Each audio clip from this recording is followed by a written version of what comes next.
Let me just tell you, I get along with everybody, which is my obligation to my company, to myself, etc. Obviously, the war in Iraq is a big, fat mistake, all right? The war in Iraq is a big, fat mistake, all right?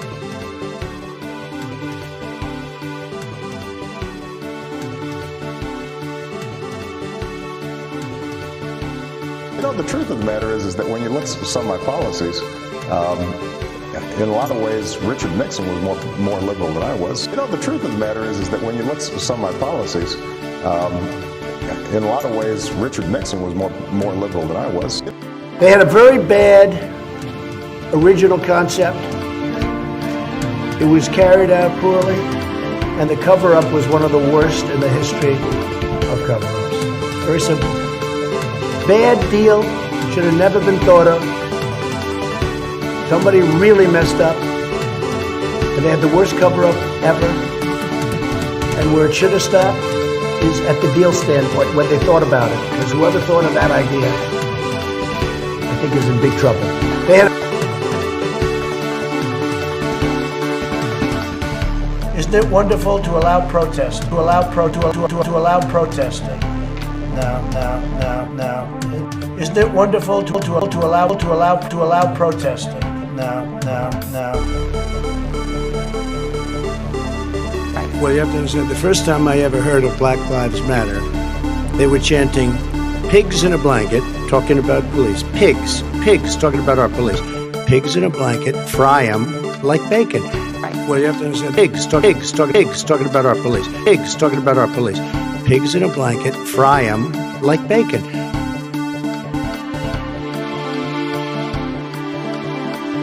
And by the way, I don't think that's some grand conspiracy. I think this is sort of what power is. I mean this at a sort of high level. Look, talk about education. I propose that what we take is those very poor schools, the Title I schools, triple the amount of money we spend from $15 to $45 billion a year. Give every single teacher a raise to the equal raise of getting out the $60,000 level. Number two, make sure that we bring into the help the teachers deal with the problems that come from home. School, not daycare. School, to help them deal with how to raise their children. It's not that they don't want to help. They don't know quite what to do. Play the radio. Make sure the television, make sure you have the record player on at night, the phone. Make sure the kids hear words. A kid coming from a very poor school, or a very poor background, will hear 4 million words fewer spoken by the time they get there. There's so much we. No, I'm going to go like the rest of them do, twice over. School, not daycare. Schools, fewer spoken by the time they get there. There's so much we. No, I'm going to go like the rest of them do, twice over. All of a sudden we can't talk about Neanderthal DNA anymore. Running against the worst candidate in the history of presidential politics puts pressure on me. Could you imagine if I lose my whole life? What am I going to do? I'm going to say, I lost to the worst candidate in the history of politics. I'm not going to feel so good. Maybe I'll have to leave the country. I don't know.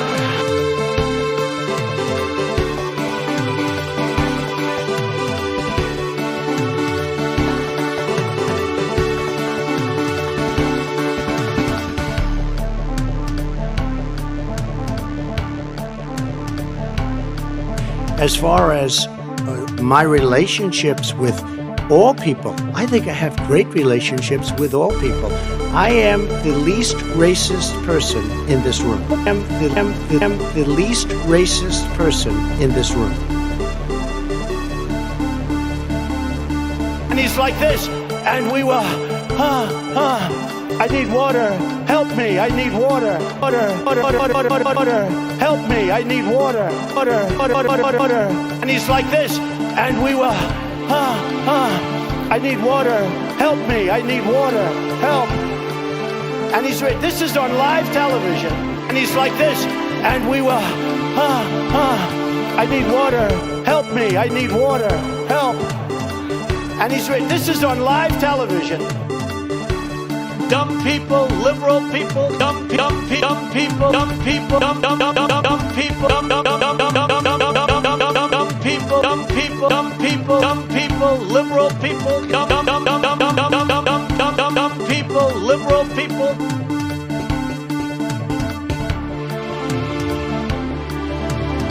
They had a very bad original concept. It was carried out poorly, and the cover-up was one of the worst in the history of cover-ups.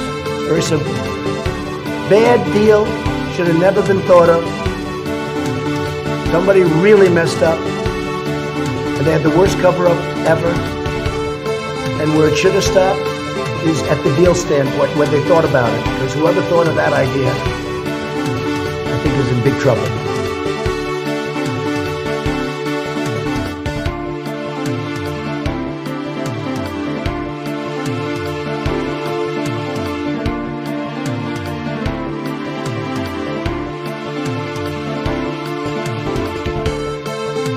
Bottom line, the American dream, the great American dream versus being a socialist hellhole, versus being a socialist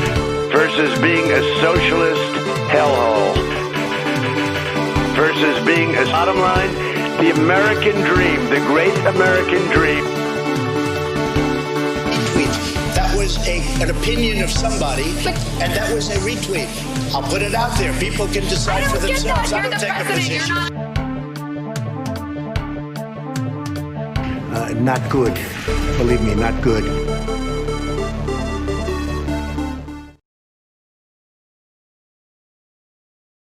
Hello? Is this thing on? God damn it. Motherfucking shit. Asshole. Asshole. Asshole. I'm just kidding. I think it's on. Is it on? Is it working? Is this thing working? I think it's Hello?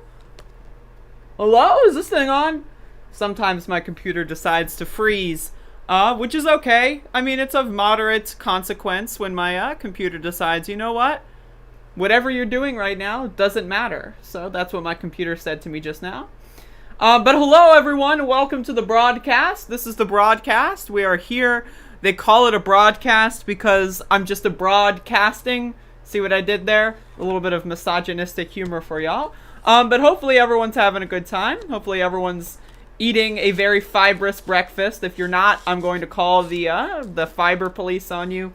You're gonna need. It's like wearing a mask in Walmart. You need to have that like little laminate card that says you're exempt from wearing the mask. I need to see a doctor's note that says I'm exempt from eating fiber. Otherwise, I'm taking you in. I'm taking you in. Hello everyone though. I have a lot of people here. Usually I don't have like, oh shit, my camera broke. Oh no. Usually I don't have like more than like 10 people here at the start. So thank you all for joining me this morning. Hopefully no one left. People are like, ah shit, the stream's not even on yet. I might as well just get the fuck out of here. Hopefully that's not the case. The reason why my intro is a little extended today, normally I do 2 loops instead of 3, but I'm trying to, I'm trying to do something real quick. You may hear like, little noises. I'm not sure if that's audible. It might be audible. And if it is audible, then that's fine. And if it's not audible, then that's also fine. Because it doesn't necessarily need to be audible. Hello, Unknown Stoyle. Hello, Sam. Hello, Gonzo. Hello, Katie. Hello, Will. Hello, JL. Hello, Shuryif. Hello, the Lead Striker, also known as the Lead Striker. You're the one in charge. Hello, Quincy. Hello, Bill. And, hello, Cloud. And hello, Don. Don, back at it again. Look at all these wonderful usernames, these beautiful usernames. And then, of course, coming in with the default profile picture, Don. Wonderful. Can't be beat. Hello, S31 Cow. Hello, Mr. Free Glitcher. Yeah, so I've got a decent lineup of, show today. And I'm gonna do it again. I'm gonna go into it again, because, I just am. But today's episode, I've got some interesting things here to talk about, not all political. I found a nice little archaeologist article, a little update y'all on what's happening around in the fields of science. I gotta do that more anyway. I'm gonna be talking a little bit about health. I'm gonna be talking a little bit about healthy eating. I decided to indulge in high fructose corn syrup over the course of Christmas. And so that's had some consequences on my On my bowels, let me just tell you, because I've quit high fructose corn syrup for a while now, but I decided to indulge on Christmas because, whatever. All the food, like, the people in my family don't know how to eat properly. I'm not trying to throw anyone under the bus. I'm sorry. But, like, they buy, like, packaged food without looking at the nutrition label, and they get the most unhealthy brands of everything. So basically, I couldn't eat anything for Christmas that was specially designed for Christmas unless I wanted high fructose corn syrup. And that did a number on my bowels. I have shit at least 12 times in the last 48 hours. It's not great. And that's what happens, like, when you don't have your body used to poison. When my body is not used to poison, when I process poison, all of a sudden, my body is like, whoa, what the hell is going on here? There's some fucking poison up in this bitch.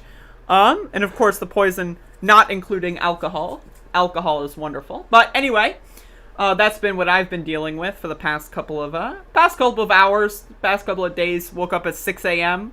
and I think I've shat at least 3 times now, because I ate leftovers yesterday. I was like, you know what? I could make my own food, or I could eat leftovers. So I ate some leftovers yesterday, and let me just tell you, again, the double dip 2 days in a row, not good. Believe me, not good. In the words of our president, No good.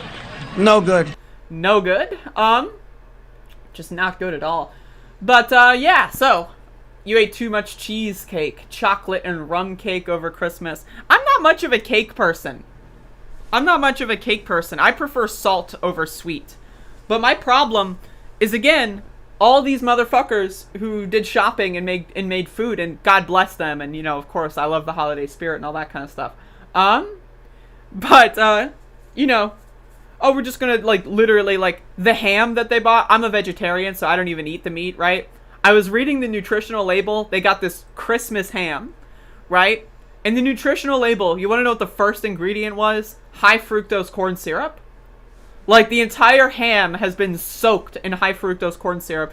Also, by the way, I wonder what the animal who was massacred in a genocide-style fashion, I wonder what they were eating on a daily basis. Probably not the syrup, but at least corn, most likely. So, throwing that out there. Reminder, not all protein is equal. I'm going to be getting more into nutritional health. I've got a couple of books I'm going to read. My camera right now, if you're watching the video, the camera might be a little bit distressing to you, and that's because it is also distressing to me. I'm trying to have the camera function, and it is refusing to do so. This camera is protesting. And, in the words of our president... Isn't it wonderful to allow protesting? No. Of course, it's not wonderful to allow protesting, so I'm going to have to fix this camera, or I'm going to have to send them to prison for the rest of their lives, because this is just not wonderful. Why is... I hate this. Okay. I hurt my arms right there. I was, like, doing this, like, bizarre muscle tweaking. I'm a very unfit individual. Well, I'm as fit as I need to be. as I need to be. You have Crohn's disease. I've been taking a line for years since I got C. diff quite a while back. You're exempt from fiber. If you've got Crohn's disease, you're exempt. But I'm going to need to see that in laminate, please. I'm sorry for this camera thing. It's really not working out for me right now. I'm trying to make it so that the thing isn't tilted. As much as I love the angle like that, like, isn't that cool? Like, isn't this the end of a horror movie? It's like, right? And then the fucking camera, like, collapses, right? But, like, I'm trying to, like, have this show not be a horror movie. That's the goal. So I'm trying to not have this show be a horror movie. No, but if it was a horror movie, it would be a pretty decent movie. But now that I've hopefully lost all of my viewers, because of my gratuitous introductory segment, let's move on with the show topics for today. I've got a decent tidbit of stuff that I'm going to be talking about. Some articles that I haven't read yet, some articles that I have read yet, and so we're going to be mixing it up. We're going to be doing this and that and then the other thing. But yeah, let's start with Donald Trump, the President of the United States. Not only the United States, but these United States, right? Because that's what patriots say. I'm a patriot. God bless America. So, Anyway, the president of these United States went on Twitter.com and decided to amend his support for the stimulus. Previously, he was supporting $2,000 for every person. But the president of the United States decided to put up a mathematical equation on Twitter this morning, or yesterday evening. It was yesterday evening, but I saw it this morning because I went to bed early. So this guy says $2,000 plus $2,000, and then for whatever reason, he converts instead of using the plus sign twice. This is like a word problem. Like, it's like Sally had 15 apples, Brian asked for 3. How many apples does Madeline have? The answer, who the fuck is Madeline, right? That's what this is. So it's $2,000 plus $2,000 plus other family members. Not $600. Remember, it was China's fault. So again, I did the math for the President of the United States, and as you can see, my follow-up tweet, of course, no likes, no retweets. Isn't that very suspect? I think the algorithm is censoring me, but $2,000 plus $2,000 plus family members, and that's like, the variable. Personally, I have 6 family members that I live with, equals $4,006. So Donald Trump is supporting a $4,006 stimulus check to me, and I'm going to be honest, that's pretty cool. So thank you, Mr. President. I appreciate your support, and you're really good at math, and I hope that the Democrats will, take you up on your word. $2,000 plus $2,000 plus other family members. That's $4,006. Now, that's only if I'm counting the family members that I live with. If I wanted to track down my extended family, $1 for each family member I track down, there you go. There you go. Unknown story. It says you have 1 reply, 2 RTs, and 8 likes. I tweeted it twice. There's a quote tweet version. This is the non-quote tweet version. You must be... Okay, we have a Trumper. Hold up, everybody. Everybody, hold up. Not good. Believe me, not good. We got a Trumper here. Reinhard Miller says, you must be very stupid to not understand that it's $2,000 plus $2,000 per dependent. He doesn't say that. He says $2,000 plus $2,000 plus other family members. Do you see dependent? Hold up. Control F. Dependent. Did I spell that correctly? Dependent? I don't know. Maybe I'm dumb. Depend. Is it ant? Is it ent? Is it dependent or dependent? Either way, both of them yield 0 results. So isn't that very interesting? Super bizarre stuff. But again, Reinhard Miller, and along with all the other presidents' fanboys, they're not sending their best. Donald Trump going out there and supporting a $4,006 stimulus package per American. Personally, I don't know why you would be against that. I don't know why you would be against a $4,006 stimulus per person. Reinhard Miller says, this is clearly what he is implying. What he said in an interview. I don't have the interview. I'm looking at his Twitter page. So anyway, this morning, I decided to call my representative and ask them about this $4,006 package that the president is tweeting about. So in all honesty, I know $4,006, the guy's just an idiot, right? Like, the Trump fanboys, they're dumb as hell. Reinhardt thinks I'm being entirely serious, right? But this person, again, and I cite this. Not good. Believe me, not good. And also? Only the really, I hate to say this, but those with the lowest IQ. Imagine not understanding that is clearly a joke. No fucking shit. Like the Trump fanboys. What's worse? The Jimmy Dore fanboys or the Donald Trump fanboys? Honestly, I think the Venn diagram there would surprise you. But anyway, on my phone this morning, I called my representative. I called all of their offices. I recommend you do so, especially if you live in a Republican district. If you have got a Republican representative in Congress or a Senate, ask the senators, why are you not supporting the president? And I said this when I left messages because, they weren't taking my calls. I think it's like Christmas vacation. I don't know. They're doing something. So I asked them, hey, I saw that Donald Trump has been on TV talking about a $2,000 stimulus. Are you supporting the president? Make them feel, because what are the Republican elected officials most afraid of? The Republican voter base, right? To them, making them in a position where they have to vote against the president, that would basically destroy them. So do what you can. Send them a message, call them, send them a letter, ask them, why are you not supporting the President of the United States? I elected you to fight for the President of the United States. Why are you not sending us $2,000 checks? That's what I recommend you do. Anyway, Reinhardt Miller is not sending their best. I'm just going to throw this live on here. Reinhardt Miller is not sending their best. 2,000 plus space parents 2,000 XX.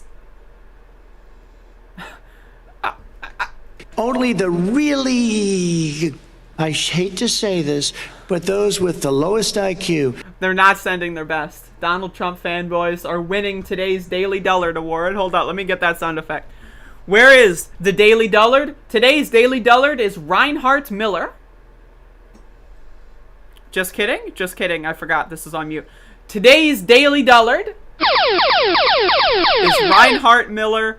Love to see it. Not sending their best. But anyway, Donald Trump in support of $4,006 stimulus check. I'll take it. I'll take it.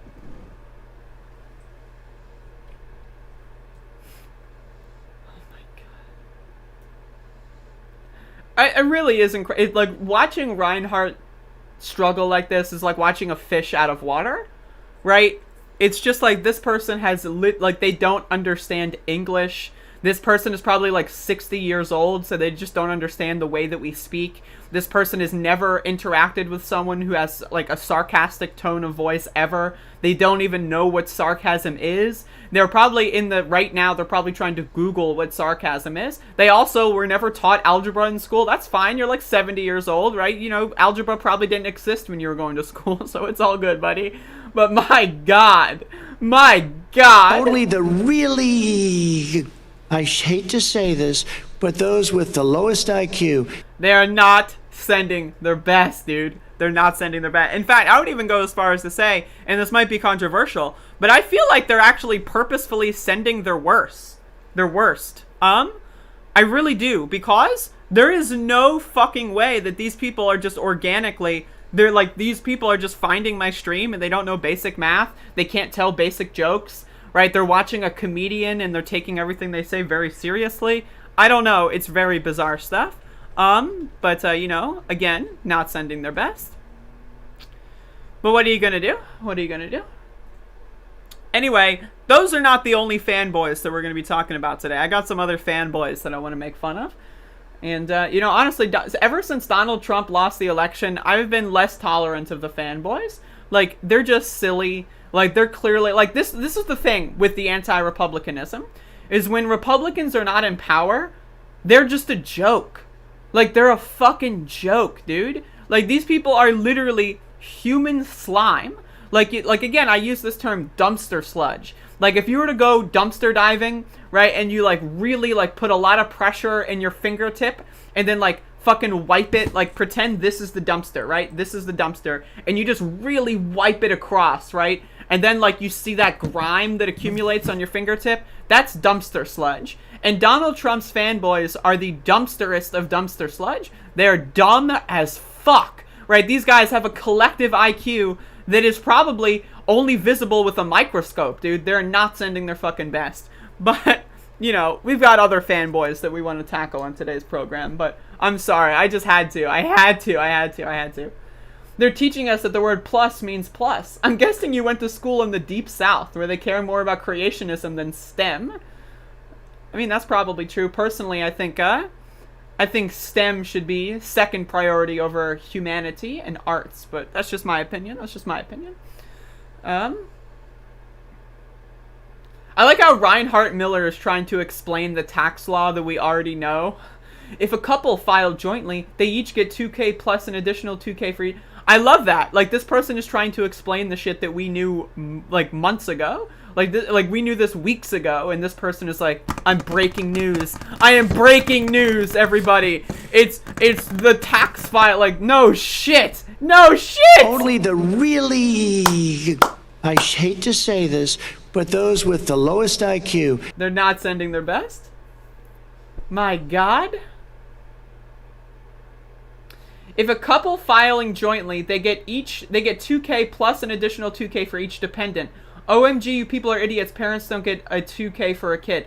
Do you know what a dependent means, Reinhardt?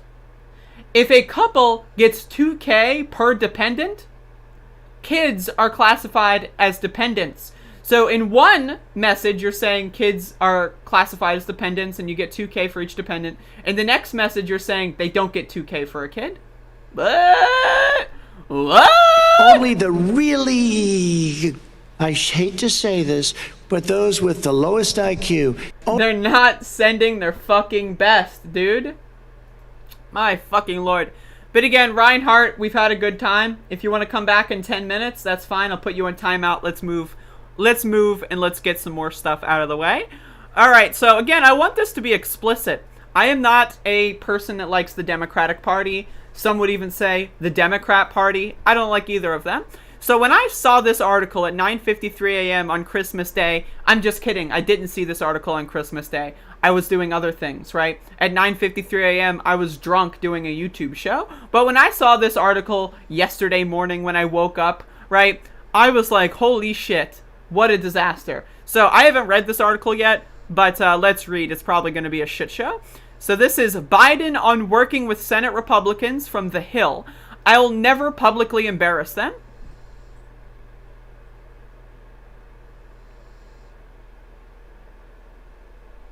In the words of our president, only the really, I hate to say this, but those with the lowest IQ. I just like, what? You're the leader of the Democratic Party and you're waving the white flag? You just won an election with the most votes that any presidential candidate has ever gotten in history? And you're gonna wave the white flag? What? Like, I was just like, right? It's like, okay, but let's read the article.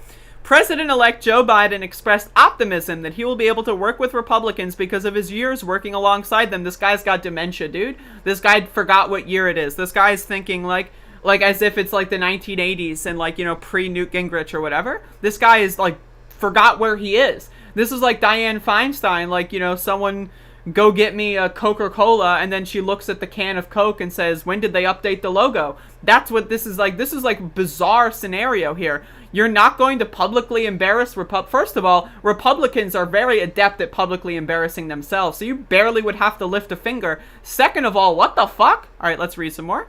My leverage is every senior Republican knows I've never once, ever misled them, Biden said on a telephone call on Wednesday with several columnists, according to the New York Times. I'll never publicly embarrass them. Well, guess what? They're calling you a communist. They're saying your son, right, is like an evil madman. They're saying you stole the election, and you're afraid of publicly embarrassing them? What? Like, but again, in the words of our president, only the really, I hate to say this, but those with the lowest IQ. So let's read. Biden faces a Congress deeply divided along party lines. Many Republican lawmakers have sided with President Trump's unproven claims of election fraud, but Biden told the journalists on the call, which included Times columnist David Leonhardt, the Washington Post's Jonathan Capehart, and the Wall Street Journal's Gerald F. Seib, that he thinks the country is in a different place now, that he will I'm sorry, I can't read the rest of this. I can't, like, what the fuck is it? I'm going to be able to get stuff done in the environment. You are all, how? What are you going to get done on the environment unless you win the Senate? Like, what? Like, he also said that he is hopeful bipartisan work can get done in responding to the coronavirus pandemic. The House passed the HEROES Act in May, didn't they? The HEROES Act. Remember that? Of course you don't. Where did the HEROES Act go after it passed the House? Nowhere, because Mitch McConnell didn't do anything with it. Now, all of a sudden, okay, so Mitch McConnell just is going to stop existing? What? We can work getting done and responding to the, like, what? The Republican Party is going to respond to the pandemic? What? Like the pandemic, we're talking about coronavirus. We're not talking about the AIDS crisis in the 80s. Like, Joe Biden must be confused. By the way, they didn't help battle that one either. But there's a new sense of urgency on the part of the public at large, he said. What? The American public is being made painfully aware of the extent of damage and incredibly high cost of failing to take the kind of measures we've been talking about. And what? Democrats will maintain control of the House, but when Biden takes office in January, the fate of the Senate will still be undecided as Georgia heads into 2 runoff races. The fate of okay, it's still undecided as of now. I read that incorrectly. I'm sorry. Democrats, blah, blah, blah. We already know what's going on in Georgia. But, like, this guy, like, again, Biden told the columnist, I respectfully suggest that I beat the hell out of everyone else. What? Asked this week if he is up to fight with the Republican Party, I respectfully suggest that I beat the hell out of... First of all, Joe Biden, you were 5th place in Iowa, or was it 4th? It was 4th or 5th in Iowa. Then I think it was like 5th in New Hampshire. And then it was like 2nd in Nevada. And then by the grace of God, everyone dropped out and endorsed you and you won South Carolina. So the idea that you beat the hell out of everyone else... What? Like ding dong, ding dong, ding dong. Only the really, I hate to say this, but those with the lowest IQ. So you say you beat the hell out of everyone else in your own party. That's great. You're going to veto Medicare for all. That's wonderful, right, Joe Biden? But saying one thing that's not nice about a single Republican ever? That's too much? I think I know what I'm doing, and I've been pretty damn good at being able to deal with the punchers. What? Every time during the primary someone criticized Joe Biden, you know what he would say? Vote for someone else. But I've been very good. You know, get your words straight, Jack. I can do more push-ups than anybody. You're a lying dog-faced pony soldier. I gotta clip that. This is bizarre. I know how to block a straight left into a right hook. I understand it. What? Like, what the fuck is this guy talking about? This is the incoming president of the United States, by the way. Total fucking dullard. Yeah, I know. You thought that Donald the dullard is going away and therefore things are gonna go back to normal. No, at least fucking Barack Obama could string together a few sentences. You know, a couple of sentences, maybe like this one. You know, the truth of the matter is that when you look at some of my policies, in a lot of ways, Richard Nixon was more liberal than I was. At least Barack Obama could speak, right? At least. God damn, what a disaster we are in for. Woof!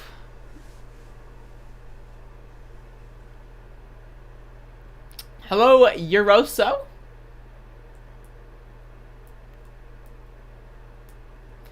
Yeah, I mean, this is an absolute disaster. Boom. Hello. He's not waving the white flag. He's just senile. He doesn't know what he is saying. That's absolutely correct. That's absolutely correct. The guy literally thinks it's like 1912 or something. I mean, again, I'll cite this clip as evidence. Look, we talk about education to help them deal with how to raise their children. It's not that they don't want to help. They don't know quite what to do. Play the radio. Make sure the television, make sure you have the record player on at night. The phone. Make sure the kids hear words. I cite that clip. If you say Joe Biden is cognitively capable to lead this country, Exhibit A, everybody. Exhibit A. And then Exhibit B, this Hill article. Like, I seriously, like, what the fuck? Biden has to move left pretty quickly or the Republicans will go hard populist and take the House in 2020. Absolutely. Absolutely. Have you covered What Can Biden Do Without the Senate, the Intercept podcast, and the article? Are you talking about the day one agenda or whatever? Because yes, I absolutely. I don't know if I've done an in-depth analysis, but I've absolutely mentioned it and referred to it several times. But maybe I should do. I'll probably do that closer to the inauguration, because it's a good idea. Speaking of good ideas, I missed this one. I missed this one, right? You're telling me I missed this? So this is from the New York Post. Love the New York Post. Huge fan. Jamal Bowman calls capitalism slavery. Says Dems should follow Squad, not Obama. Apparently this happened like last week. Jamal Bowman becoming even more badass than I typically or previously thought he was. Great image, by the way, here with the slight blur in the hands and, like, you know, the disheveled face, right? Great image. So I'm just going to read this. This is from the New York Post. As he prepares to enter Congress in the new year, Rep-elect Jamal Bowman said in a new interview that he believes capitalism is slavery by another name. I'm just like, wowee. You're telling me? Like, I got to move to this guy's district, motherfucker. That's awesome. Bowman, who ousted longtime Representative Elliot Engel in a bruising primary battle, made the remarks while speaking Monday to The Root, an African-American-focused news organization. The incoming congressman, whose future district includes parts of Yonkers and Scarsdale, began by making his case that the Democratic Party is ripe for a makeover. For me, we have to ask ourselves, is the current system of capitalism working for the majority of American people? Bowman explained, adding that he does not believe the answer is yes. Wow, the answer is probably not yes. Why not? Okay, but I believe our current system of capitalism is slavery. By another name, we've moved from physical chattel enslavement and physical racial segregation to a plantation economic system, he continued. One that keeps the majority of Americans unemployed or underemployed and struggling just to survive, while the power elite continues to concentrate wealth in the hands of a few and allow large corporations to pretty much run the world as multinational corporations. Damn! Right? Like, this is my kind of guy right here. Let's get it. How did I miss this article? How am I reading this a week later than everyone else? Unbelievable, right? The New York Democrat and future Squad member said his argument was only reinforced by the pandemic, which has disproportionately impacted people of color. The pandemic has revealed it. We have almost 300,000 dead from the pandemic. That was a week ago. Right, that was remember a week ago? Right, remember a week ago? Remember the, coronavirus death toll a week ago? I wish we could go back there, right? I wish we could go back a week ago. How many people have died in the last week? Jesus Christ. Disproportionately black and brown. With Jeff Bezos, and Jeff Bezos is the first 200 billionaire. In the next 6 years, he could become the first trillionaire. Right? Unbelievably good stuff. That's slavery by another name. It's a system that's not working. So we need a new system, right? Press representatives for the congressman-elect could not immediately be reached for further clarification. Do you need further clarification? When you said capitalism is slavery, what did you mean by that? Probably, if I were to postulate, I think he probably meant capitalism was slavery. Is there clarification needed at that point? Bowman has acknowledged his criticisms of former President Barack Obama, who warned against sloganeering on issues like police reform by using phrases like defund the police. Bowman said, I don't think Obama is the standard we should be striving towards. I think the Squad is more of a standard we should be striving towards because I think the Squad is more responsive to what's happening today in our streets, Bowman told the outlet. I think Obama represents a certain demographic of the Democratic Party, but the Democratic Party is a big and diverse tent. Using Nancy Pelosi's own words against them, I love it. I think the Squad and myself represent more of what's actually happening right now in the party on the ground, in the streets, particularly with the parts of the community that we haven't always engaged very well. Absolutely beautiful article. Even from the New York Post, they read it. They do a good job here. Jamal Bowman, I'm sorry, Ilhan Omar. Jamal Bowman is now my favorite person in Congress. Back on top, right? I don't like ranking people, but, I'm just saying, like, pretty great stuff. Capitalism is slavery. Sign me up. That's correct. Ding, ding. That's correct. Anyone who disagrees with that phraseology is probably wealthy. I'm sorry. If you don't think capitalism is at least adjacent to slavery, chances are you're a dullard. I don't really have anything else to say about that, but damn. Well spoken. Well spoken. That might be, I think, like one of the most radical things that someone who is actually a governing official in the United States has said. And it's pretty cool, at least in this current era. And I respect the hell out of him for doing that. Boom says, let's wait until Bowman is actually in. Let's not celebrate until he actually shows he... No, I respectfully disagree, Boom. If a representative-elect says something good, I will cover it. And if they do something bad, I will cover it. I'm not going to not cover it for 3 months. And then in like 6 months from now, I'm going to say, remember that 6 months old article where he said that? Well, I'm sorry. I'm not going to do that. If you want to do that, feel free though. If you want to cover the news in a 6 month retroact, like what was going on 6 months ago? I wonder who the vice president's going to be. Well, now we know who the vice president is, so let's go read articles from 6 months ago and see who was right and who was wrong. I wonder where Chris Cillizza, where he was on this. I don't know. I'm sorry. I'm not trying to pick on you. I'm just saying it's kind of a silly thing. Kind of a silly thing to say, but that's just my opinion. Just my opinion. Having said that, don't use such extreme language when talking to centrist Dems. Well, he's not talking to centrist Dems. He was talking to like fucking what was it? The Root, an African-American focused news organization. I'm afraid I've not heard of it. I mean, look at me. Can you blame me? Right? But, I don't know if he necessarily needs to, have have his message be picked apart at all times. Like, if you're in a comfortable location, say something comfortable. If you're answering a CNN interview request, then, you know, speak in kind. I also wonder who the vice president will be once Biden passes the torch to Kamala within the first year. Stop it. Stop it. Stop it. Bad. Alright, so I've got one more article I want to talk about, and this is fun. This is really fun stuff. So this is like, you know, this is in politics. Well, I mean, it is politics. Everything is politics. If you don't think everything is politics, you're a fucking idiot. That being said, this isn't necessarily politics. So I saw this article this morning, and I thought it was brilliant. Ancient street food shop uncovered at Pompeii. Right, and we have images here. Right, this is some really fucking cool stuff. Now, I just want to say this. I think like leftists really need to be more engaged in history and more engaged in all forms of sciences. Because who writes history? Mostly, a lot of history is written by archaeologists and historians, right? Like, let's look at, you know, the modern, you know, understanding of who Columbus was. People said he was like some sort of folk hero, and then historians over the course of, you know, the next few hundred years were like, actually, this guy, turns out he wasn't so good, right?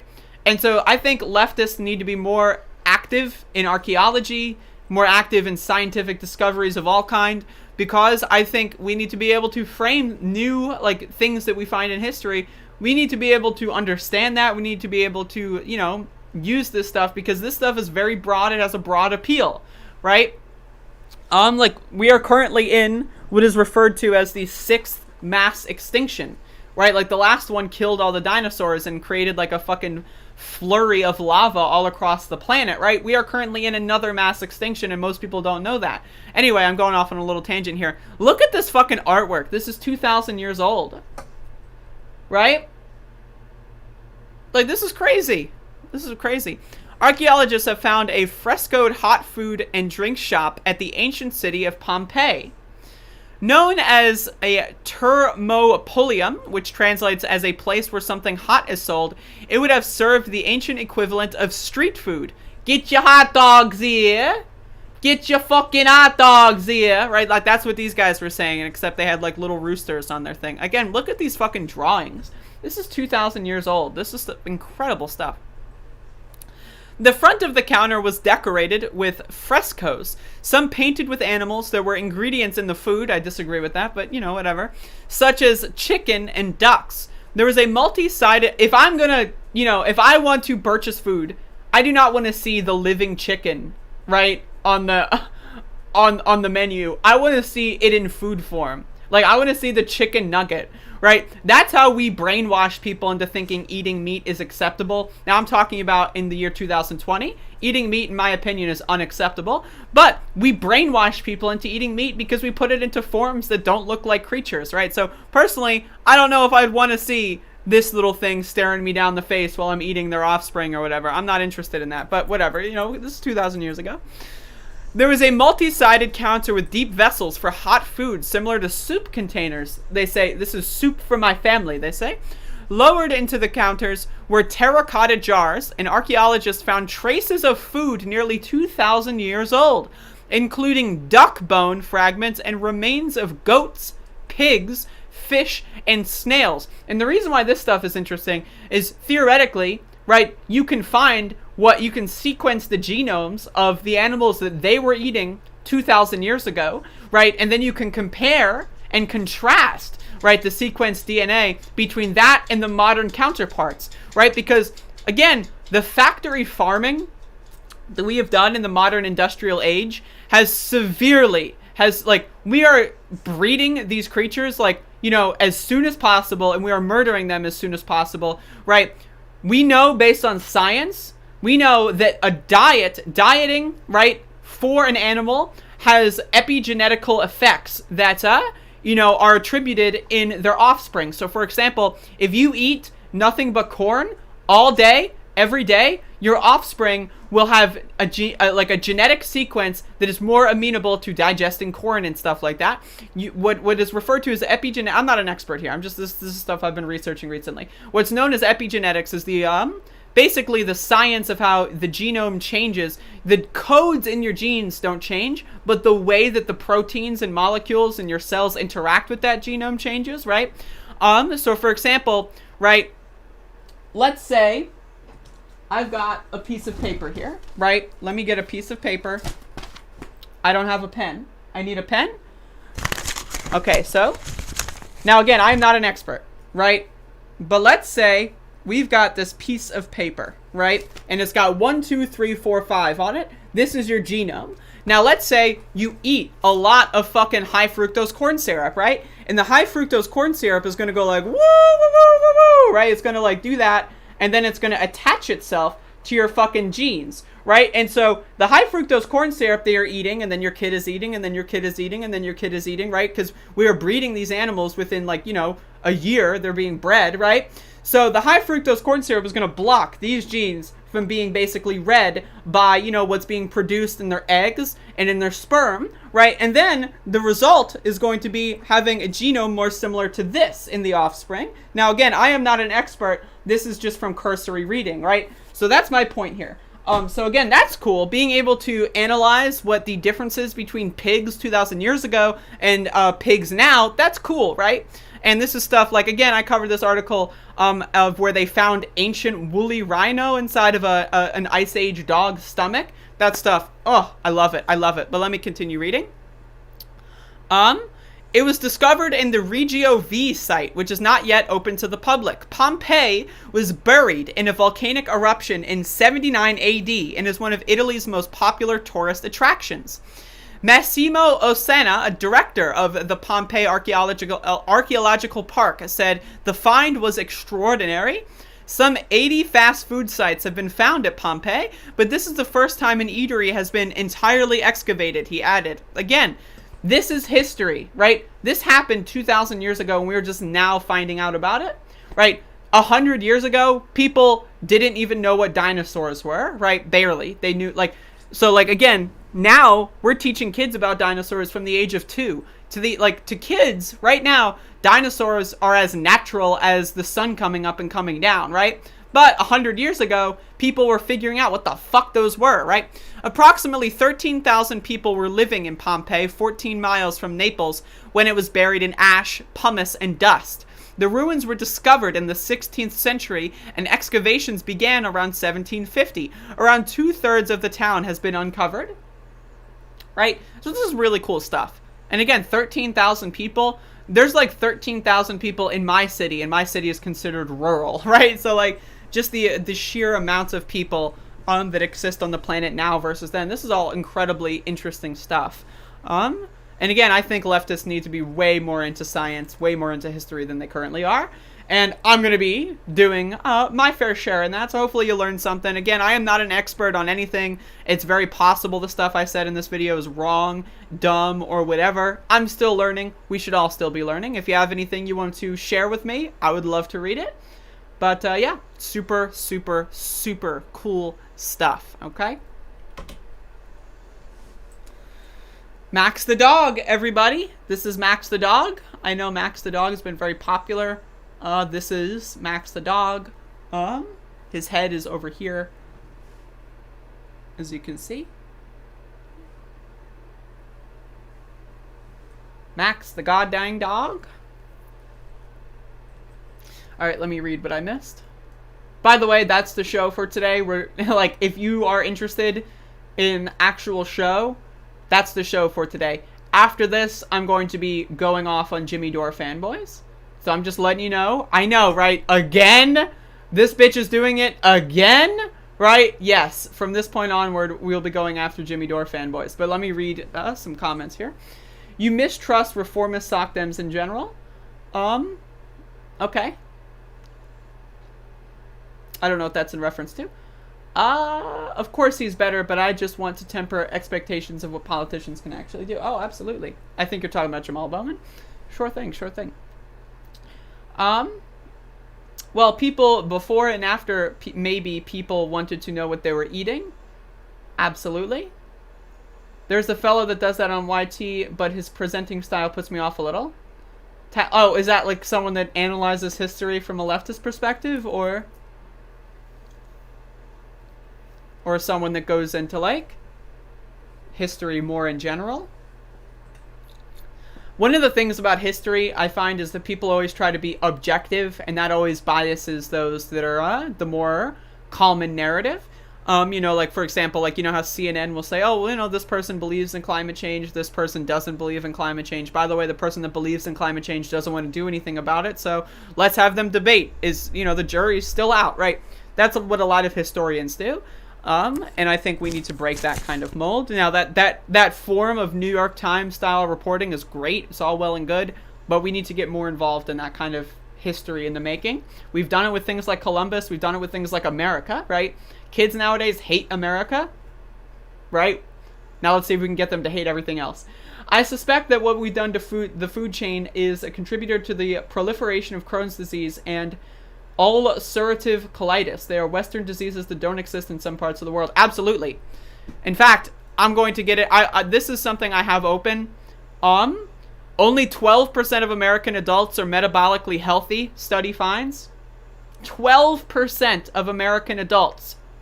Only 12% are metabolically healthy. Your metabolism controls the rest of your body. It controls how your body processes all the nutrition that you put in your body, right?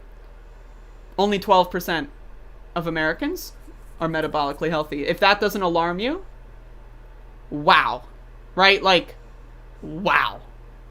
If that doesn't alarm you, it should. You got to eat better.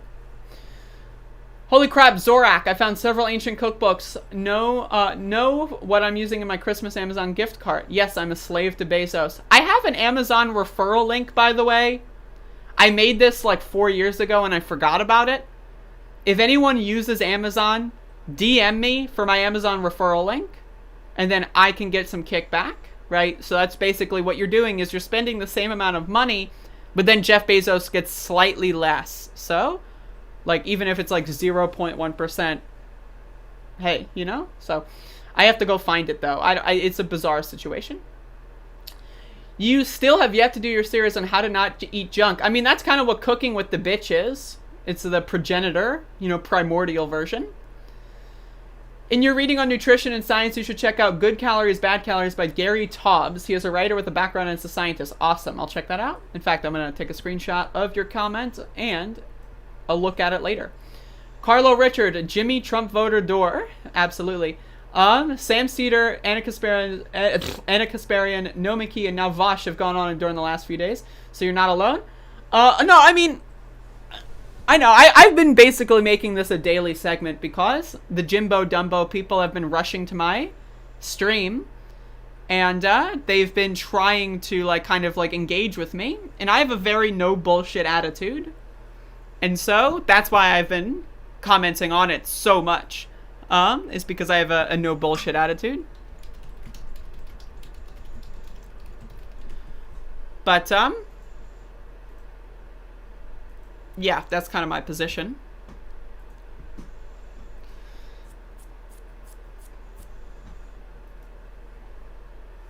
Taubes sucks.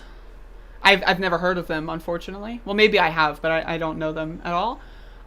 Plant positive channel dissects Taubes. Am I a plant positive channel? Because I hope so. Reminder, if you're not a vegetarian, you're killing yourself and you're killing the world around you. Just saying. Just saying. Not only are you letting capitalism literally destroy your body, you are letting Jeff Bezos destroy your body.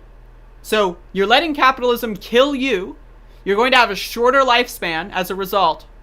And you're letting capitalism kill everyone else because of the carbon emissions of the industrial food industry. So I'm just saying, you know, if you find meat so, like, you're addicted to it, try to limit it to once a week. If you eat meat once a week, right? It's less of a problem. It's going to be a lot healthier for you. It's going to be a lot healthier for everyone else. But Americans, they eat meat for breakfast, lunch, and dinner. I'm going to eat some bacon and sausage in the morning. Bacon and sausage. Now I'm going to have a ham and cheese. I'm going to have a ham and turkey on Swiss for lunchtime. And then I'm going to have a beef jerky for snack. And I'm going to go home and I'm going to eat a steak. Like, you people are fucking nuts, dude. If you eat meat 3 meals a day, I'm serious, man. Like, you need therapy or something, right? But, like, seriously. Anyway. Anyway. I'll stop attacking the meat-eating portion of my audience and start attacking the Jimbo Dumbos.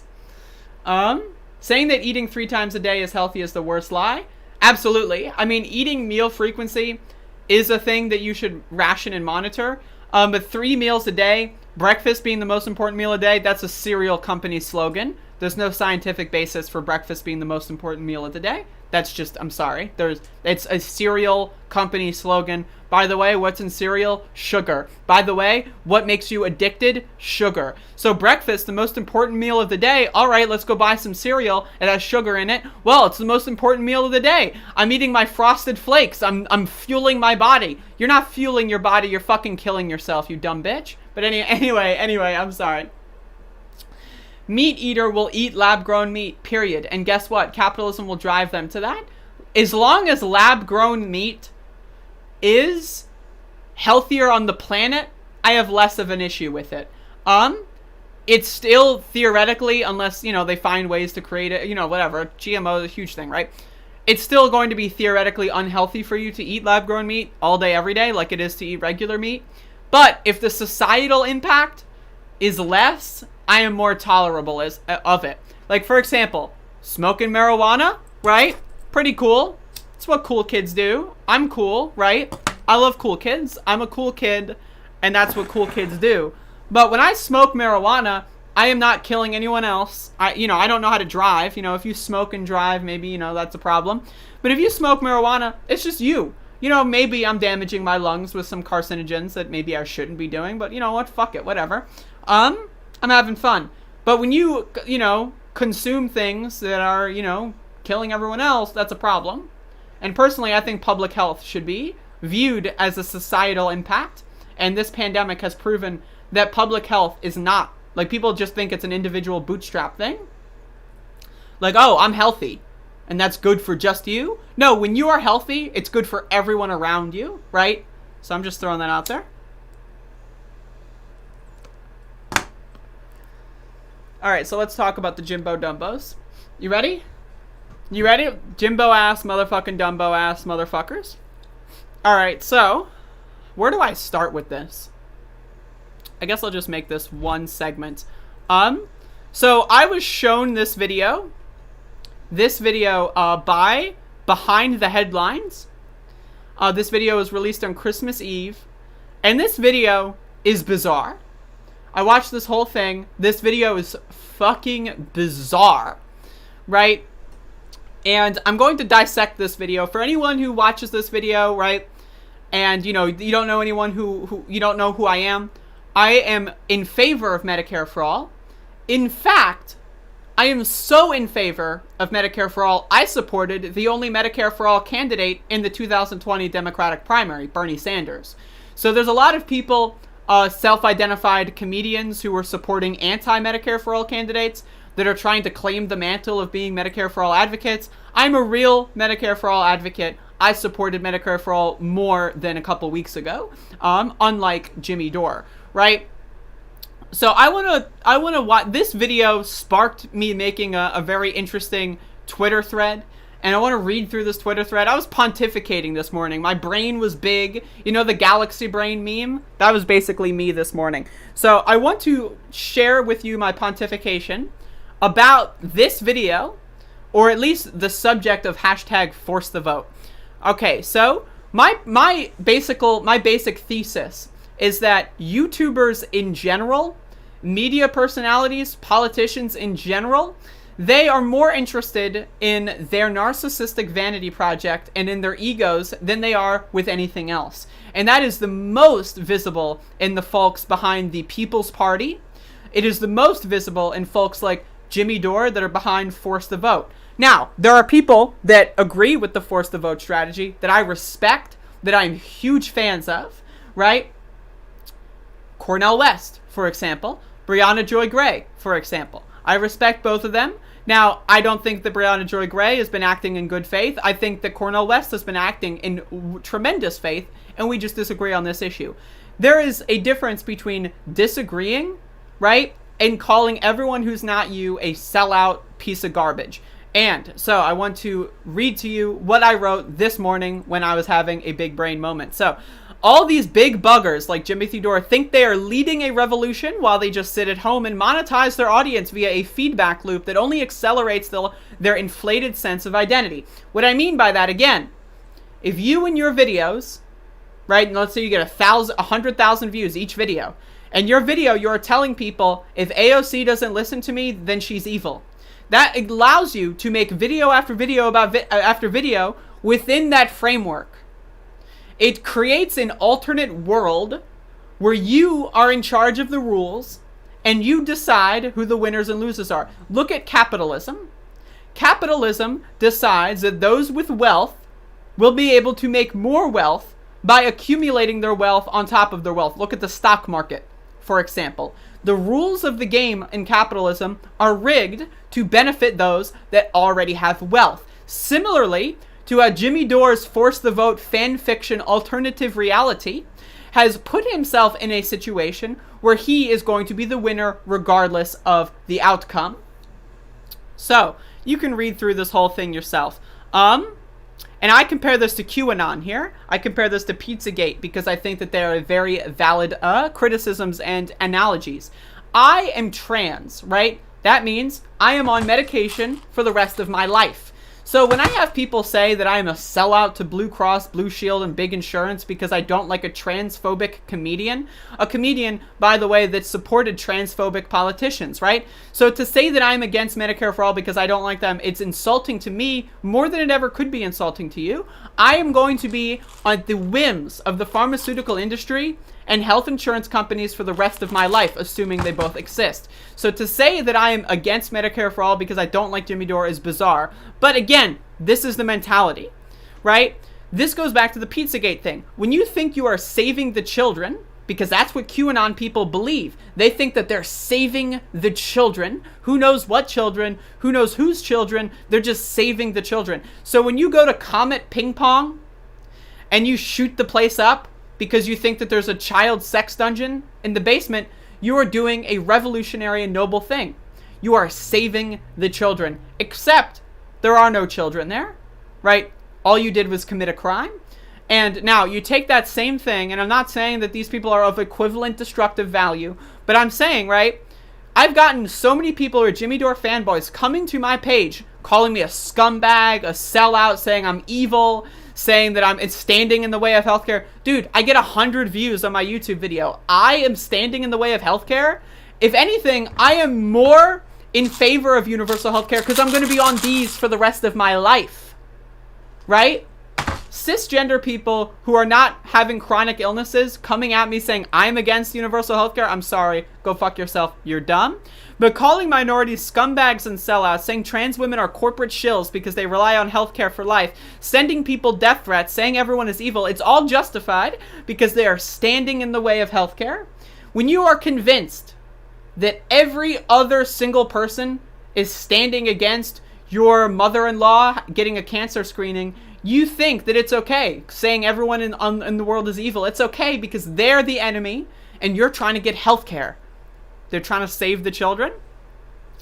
When you set up a world like making a Minecraft custom map, which I have a lot of experience with, I'm a gamer, where you control all the rules, people will make their own conclusions based on the rules you laid forward. Jimmy gave himself a win-win-win scenario. All the rules lead to him winning.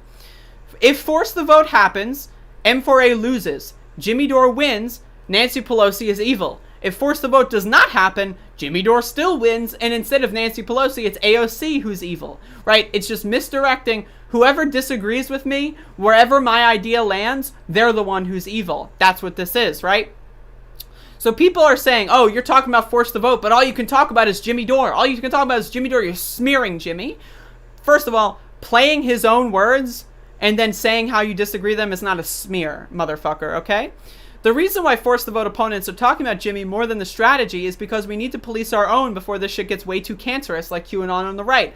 Look at them. They're going to boycott the Georgia Senate runoffs because they think that the election's been stolen, and their thinking is that we got to stop the steal. The Republican Party is standing in the way of the steal. The Republicans, are standing in the way of Donald Trump's rightful second term. And so, to them, everything is justified. And I want, if I have any sort of sway, if I have any audience, I want my audience to be impervious as possible to this sort of fanboy feedback loop way of thinking. That's why, whenever I talk about force the vote, I will say it's a decent strategy that maybe could have had traction. Jimmy Dore making it all about him is why I will not take it seriously. But I want to watch this video here because Jimmy Dore fanboys have been doing this thing where they've been trying to say everyone who disagrees with them is a NATO shill. Now, their supporting evidence for this is that you have clips from 5 to 10 years ago of certain progressive media hosts saying things that are cringy. Congratulations, right? Jimmy Dore has been making transphobic jokes for the last at least 30 years, okay? Whenever I point that out, people say, oh, that was a long time ago. People say, oh, that was forever ago. It doesn't count. What matters is what's happening right now. And that's all well and good. People growing, people evolving, people learning from their mistakes should be celebrated. If someone believes in foreign intervention 8 years ago and they're now an anti-interventionalist or whatever the anti-interventionist, that's great. That should be celebrated. We should throw them fucking parties, right? But to claim that okay, I'm just going to play the video. Again, you'll see how ridiculous it gets. Now, again, some of the things that they cite are in fact cringe posts. Absolutely, right? But just wait until this video takes another tanky turn. That's right, the tanky turn. It's epic. Let's watch. By the way, what is this? Like, what is this, Project Veritas? Like, what's going on? Is this like a trailer for like a new Call of Duty game? Like, what? I've got this on 2x speed. Bear with me.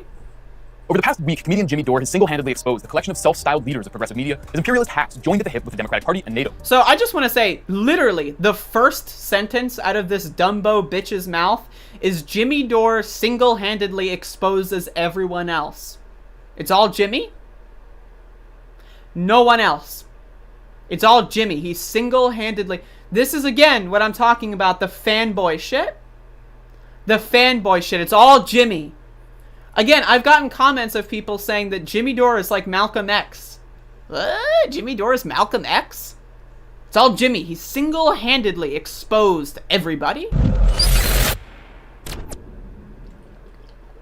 Over the past week, comedian Jimmy Dore has single-handedly exposed the collection of self-styled leaders of progressive media as imperialist hacks joined at the hip with the Democratic Party and NATO. It all started when Dore, self-described jagoff pothead comedian, called for progressive members of Congress to withhold their votes for Nancy Pelosi as House Speaker until she agreed to hold a floor vote on Medicare for all. With a pandemic raging and Americans losing their jobs and healthcare, it seemed like the perfect way to hold Democrats' feet to the fire. But Dore's push apparently threatened the most prominent progressive in Congress, Andrea Ocasio-Cortez, after she rejected his tactic in a series. It threatened her? In what capacity? In what capacity? Now again, look at the language here. I try to analyze the language whenever I listen to these people. I'm going to turn it maybe to 1.75. But AOC is put in jeopardy? No. No. Because one random YouTuber said something, AOC's position is threatened? What? Series of tweets referring to the House Speaker she's referred to lovingly as Mama Bear. A group of prominent podcasters. When AOC called her Mama Bear, you have to understand the context. Right? Now, again, it's cringe. I'm not trying to say it's not cringe. But when you're speaking, right, to a bunch of old Democratic voters, you gotta fucking weasel some ways in there to get them to take you seriously. It's called tactics. It's called strategy. But they are going to use that. This dumb motherfucking weirdo here is going to say, oh, she said Mama Bear once, therefore everything that she does is evil. She said Mama Bear. She's evil. She said Mama Bear one time.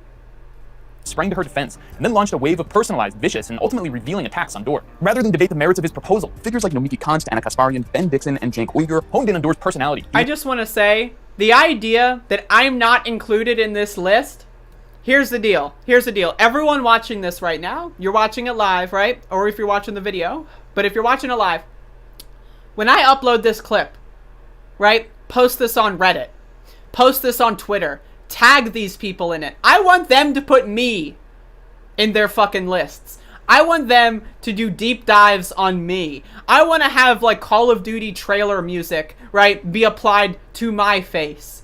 When are they going to add me to this list? I have been way more vociferously against Jimmy Dore than all of these 4 people that this person listed combined. All of them combined. Why? Because I'm not popular. I'm independent. I can say whatever the fuck I want. I am not tied to MSNBC. I am not tied to organizations. I can speak my mind and say whatever I want. And what I want to say is fuck Jimothy motherfucking Dumbo Dore. Right? But again, what this video is about is finding some like progressive media people and then hunting down their history 5, 10, 15 years ago, finding some cringe posts. And again, they can be cringe, but then saying because of those cringe posts, everything that they say forever is bad. Whereas if you go in Jimmy Dore's history and say, oh, he used to give really bad stand-up shows that were making fun of trans and gay people, and that's kind of bad, and he's not apologized for it. Instead of doing that, no, that was forever ago. With prominent podcasters sprang to her defense, and then launched a wave of personalized, vicious, and ultimately revealing attacks on Dor. Rather than debate the merits of his proposal, figures like Nomiki Konst, Anna Kasparian, Ben Dixon, and Cenk Uygur honed in on Dor's... By the way, I just want to say, I watch The Majority Report, I watch Nomiki's show, I watch Benjamin Dixon's show off and on, right? You know, I don't have that much time to watch podcasts, so I get the clips, I get the highlights, right? These people, all of them, as far as I understand, I have not seen Anna's, outside takes, but I'm sure that they're in the same category. They have all spent hours dissecting why the force the vote strategy is ridiculous, or at least the way Jimmy Dore's presentation of it is ridiculous. So again, what this person is doing is they are lying. They're taking things out of context. They're giving you like 1 or 2 reasons to dislike someone. And if you've never heard of these people before, of course you would dislike them. You're already pre-programmed, you don't know who they are, and you're given the worst things that they've ever said and then presenting them in the worst way possible. It's fucking ludicrous. But again, let's watch. On Dor. Rather than debate the merits of his proposal, figures like Nomiki Konst, Anna Kasparian, Ben Dixon, and Cenk Uygur honed in on Dor's personality, doing all they could to deflect from the substance of the issue and insulating their hero, AOC. Nobody that I have seen, again, I've watched at least, like, everyone except, I don't watch TYT, I'm sorry. But, every now and then I check out Anna on the Jacobin channel, right? But whatever. They, to deflect the, no, that's not true, right? And to say that they love AOC, again, it's a binary way of thinking. Oh, you dislike Jimmy Dore and love AOC. We all have, AOC, pictures printed out. Some are in black and white because we ran out of color ink in our printer. We kept printing out AOC pictures in a shrine in the closet, right? I like AOC. Do I love her? No. Do I think she's the greatest thing ever? No. Do I disagree with her on a lot of things, especially foreign policy related? Absolutely. But to say that because I dislike Jimmy Dore, or to say that because Sam Cedar or Ben Dixon dislike Jimmy Dore, that means that they love AOC, it's ridiculous. Again, less than 2 minutes into this video, and they've proven themselves to be a ridiculous fucking bad actor. I'm going to boost this up to 2x, because otherwise I'll be here forever. The YouTube channel, longtime MSNBC contributor Sam Cedar became a theater for meltdown over Jimmy Dore's rogue campaign for an M4A floor vote. In the past week alone, Cedar has done 2 lengthy segments devoted to smearing Jimmy Dore. I just want to say, I have done 1 video every single day for the past week making fun of Jimmy Dore. So I'm just throwing this out there behind the headlines. If you want to check out my channel, some of them are 30 minutes, some of them are 40 minutes. I've been making fun of Jimmy Dore way more than, again, all of these people combined. I'm just throwing it out there. I'm keeping it 100, right? During one 23-minute segment, podcaster and failed New York public advocate candidate Nomiki Konst launched a McCarthyite attack on Dore, accusing him I just want to say, failed New York public advocate candidate. That's really funny. I'm sorry. I know. I'm sorry. That's just so funny. I love it. That, like, one of the things that I do with Donald Trump is I love saying failed presidential candidate Donald Trump in my headlines on YouTube. And then I get the Trump fanboys that come in and they get so triggered. I love it. So I just want to say that language is hilarious. During one 23-minute segment, podcaster and failed New York public advocate candidate Nomiki Konst launched a McCarthyite attack on Dore, accusing him of taking what she called Assad money. This is a clickbait game. This is about fame. There are hosts on air who want to make change. I think all of us are really concerned about educating our audience and bringing on informed people to help us understand everything, the issues and how to... I don't know why they clipped this part of their segment, because what Nomiki says here is very intelligent and very nuanced. And again, if you don't know any of these people, why would you take out a segment of her saying something intelligent before, like, the framed Dumbo segment? I don't know, but... through and push for these change. And then there are hosts who want to be multimillionaires and famous. And, you know, let's just make those lines very clear. Yeah. So, and not to mention, he has taken money, admitted to taking money from pro-Assad scripts. So he's not the pure guy that he wants to pretend, or the guy who took Assad money. This was not just a neocon-style distraction, but a total lie. Now, again, I just want to be straight up right now. I am not a scholar on any of this shit. I'm a jag-off pothead comedian, okay? Right? So I don't know what this group that this person and Jimmy Dore, because this person's they say that they also took money from the same group. I don't know the group. I could look into the group. I'm not going to. I'm just a jag-off pothead comedian. So I could look into the group. I could debunk this more heavily. Other people have made comments. Other people have written articles about this. I defer my judgment to them. I am neutral on this position, right? But again, this person, right, is going to say, oh, this Jimmy Dore attack is bad faith and it's so long ago. Yet they're going to bring up 10-year-old clips on everyone else. What Konst called Assad money had no relation to Assad. She was referring to a $2,500 donation from a US-based anti-war nonprofit called the Association for Investment in Popular Action Committee. Does relief work in Cuba, Palestine, and Syria, targets of Washington's ruthless hybrid warfare. This nonprofit has also organized openly against the US proxy war in Syria. The Assad money trope Konst deployed originated from a bogus investigation published by the notorious disinformation shop called Bellingcat. This outlet has been funded by the UK Foreign Office and the National Endowment for Democracy. Now again, I know a lot of the context for the rest of what this person talks about, and it's all bunk, right? So I am guessing that what they're saying here is a misinterpretation of the facts. Now, again, I'm neutral here. I don't care enough about that. I'm more after Jimmy Dore as a person than where he takes money from, right? That's my main critique. But again, I'm just throwing this out there. It's a thing. A cutout created under the Reagan administration. An ex-CIA agent gushed about Bellingcat's role as a clearinghouse for US and UK intelligence, declaring, "We love this. Instead of trying to have things cleared or worry about classification issues, you can just reference their work." In other words, Konst smeared Jimmy Dore with a phony talking point that originated from a de facto CIA cutout. Very progressive. Konst also now again, if that is true, okay, and you're doing exactly what you claim they do on Jimmy Dore. You're making a personal attack and then ignoring the substance of what their disagreements with Jimmy are. Who cares if Nomiki is parroting CIA talking points? Who cares? Attack her argument. But, again, already 3 minutes in, this video is hypocritical, right? Has proven itself to not understand basic English, right? And is creating an us versus them team sports mentality that you would expect to find in, like, you know, meatheads in Philadelphia celebrating fucking the Phillies winning something or whatever, or the Eagles, whoever, whichever. I don't fucking know. Doubted journalist Max Blumenthal by falsely accusing him of going on a literal foreign interest-funded trip to Syria. So who is Nomiki Konst, and why does she sound like an intern for the Project for a New American Century? According to her own bio, she not only helps coach Hollywood celebrity wannabes on public speaking, she's been an active participant in NATO's criminal destruction of Libya. That's right, self-described leftist Nomiki Konst spent time training the Islamist opposition in Libya after the NATO intervention that deposed Muammar Gaddafi and saw him murdered in the streets by jihadist proxies after drone attacks. Now, I just want to say again, I am not a scholar on Libya, okay? I'm not. Should I know more? Absolutely. I've only really been reading into political stuff and history for the past 2 years. I dropped out of high school, right? I got a lot of catching up to do. So I don't know much about the Libya situation. I am, again, going to say that I am neutral. I am deferring. They could be right. Nomiki could be right. Honestly, given this whole situation, I'm a pretty anti-war. I'm kind of... So I'm going to take the anti-war approach. And again, these are all, like, clips and things from, like, 5 years ago, right? So it's just, it's bizarre. It's bizarre. And it's going against their argument. Again, they're just character attacking Nomiki instead of her arguments against Jimmy Dore. Attacked his motorcade. Cons traveled to Libya thanks to the National Democratic Institute, one of the subsidiaries of the very same CIA cutout, the National Endowment for Democracy, that funds Bellingcat. The National Democratic Institute was directed at the time by Madeleine Albright, a militaristic former Secretary of State who famously stated that she was perfectly fine with being responsible for killing 500,000 Iraqi children. We have heard that 500,000 children have died. I mean, that's more children than died in Hiroshima. And you know, is the price worth it? I think this is a very hard choice. But the price now again, this person is disgusting. You're not going to get any debate from me about that, right?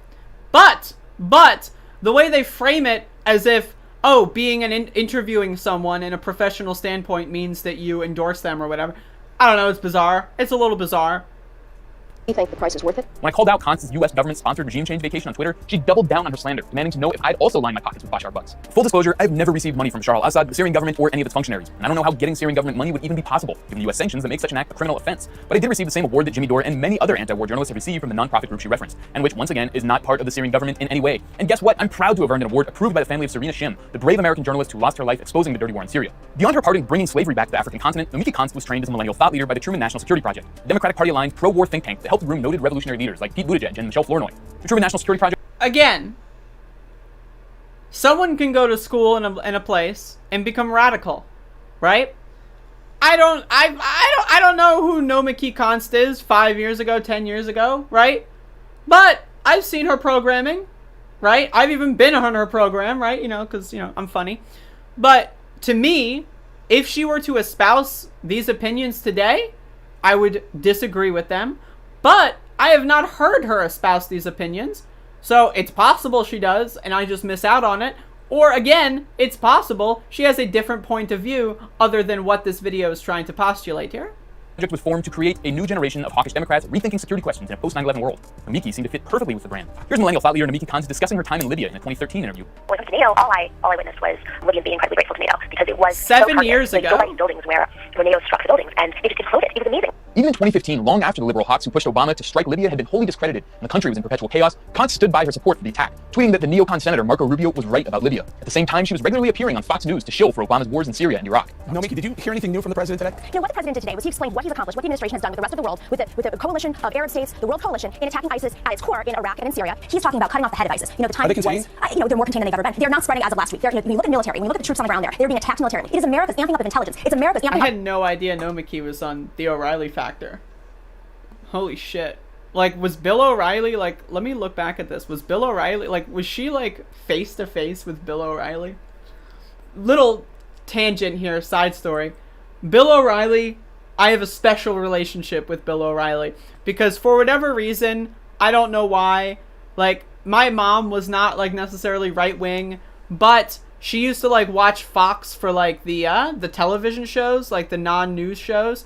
And so oftentimes she would put Fox on at all times, just waiting for the whatever show to come up, like, you know, like American Idol or whatever, you know. And so I would watch by proxy a lot of Bill O'Reilly. And and once I started getting into YouTube when I was like 13, one of like the first things I started looking up was like Bill O'Reilly clips and seeing people make fun of him because I always thought he was a goober. It's a little side story for me. I'm stoned right now. I'm just a pothead comedian, right? But, like, I just think, I don't know, that's pretty impressive. If anything, that makes me like Nomiki more, like, just aside from all the context here. And again, this can be cringe. I don't care. It's 5 years ago. Coalition in attacking ISIS at its core in Iraq and in Syria. He's talking about cutting off the head of ISIS. You know, the time Are they contained? they're more contained than they've ever been. They're not spreading as of last week. When you look at the military, when you look at the troops on the ground there. Either way, the O'Reilly Factor, I love it. It's America's amping up of national security and internet security. Sure. Like Nomiki Konst, Young Turks personality Anna Kasparian took it upon herself to defend AOC against the powerful Beltway lobby of pothead comedian Jimmy Dore and his supporters. She accused him of never acting in good faith and tweeted, this is something that I find bizarre.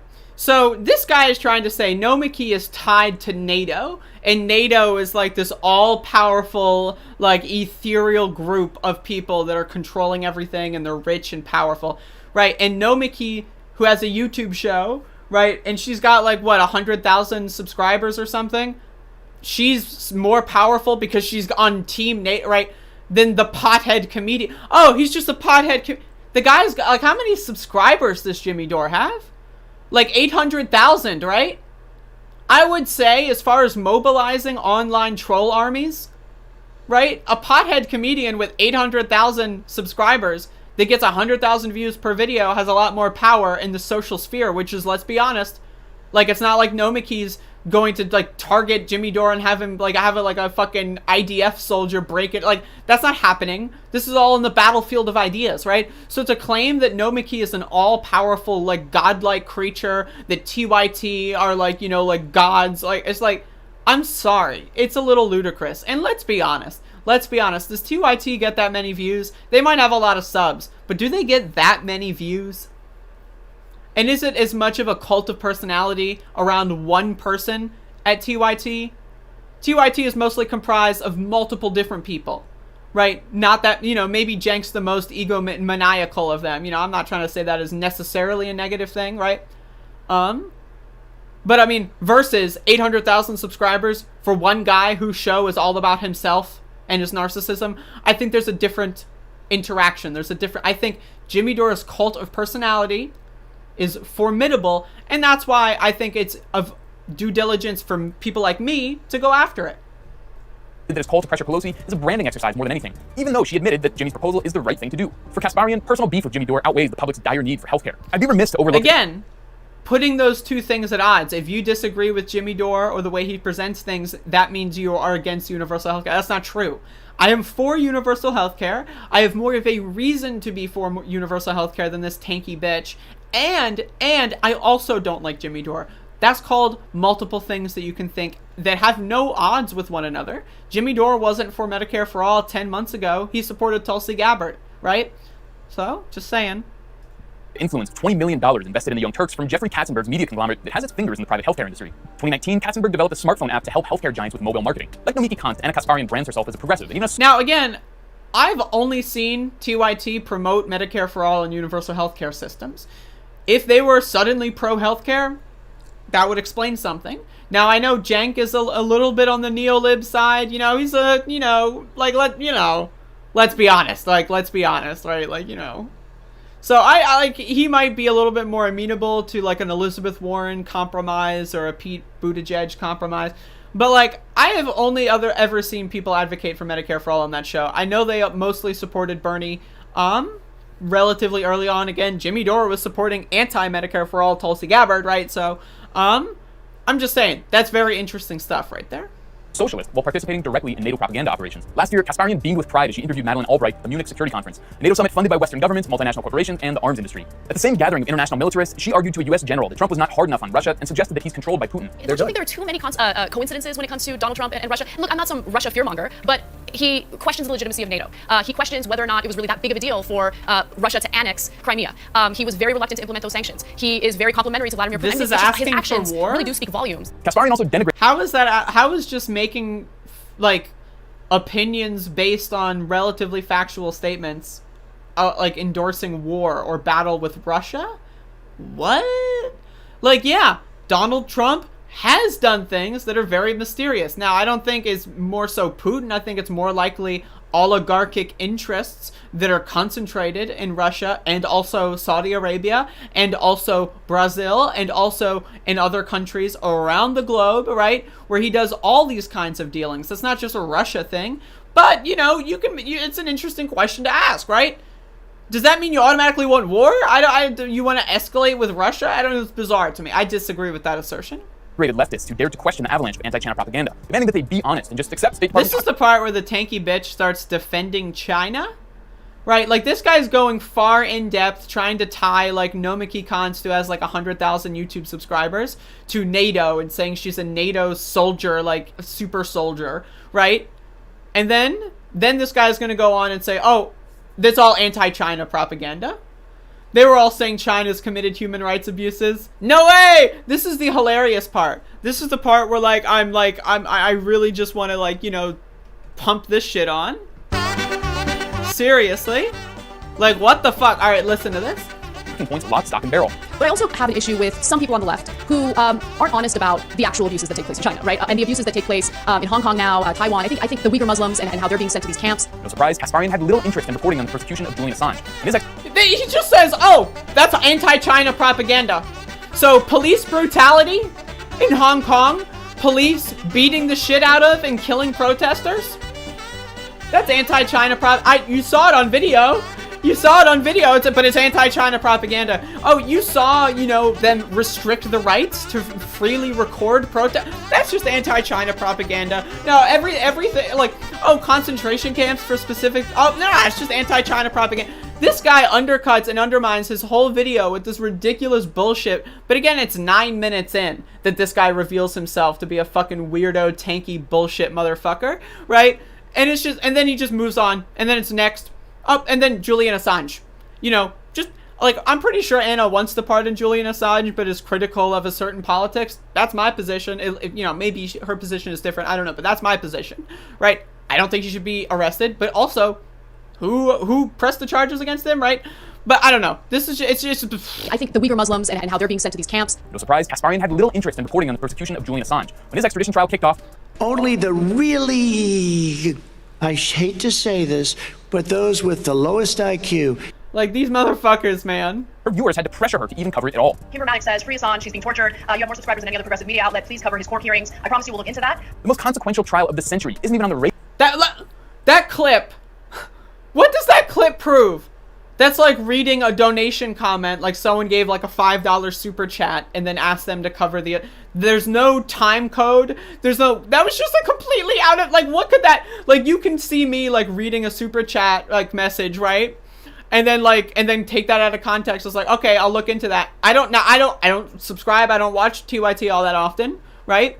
But maybe they... who knows if they covered Assange later? I don't know. I have no idea. And I like, it's just... What the Adar, the corporate NATO propagandist Anna Kasparian. Perhaps the most unhinged Jimmy hater is Ben Dixon, the podcaster who speculated... I just want to say I'm the most unhinged Jimmy hater. Again, Ben Dixon ain't got nothing on this motherfucking bullshit, okay? So, I reject that label for Ben.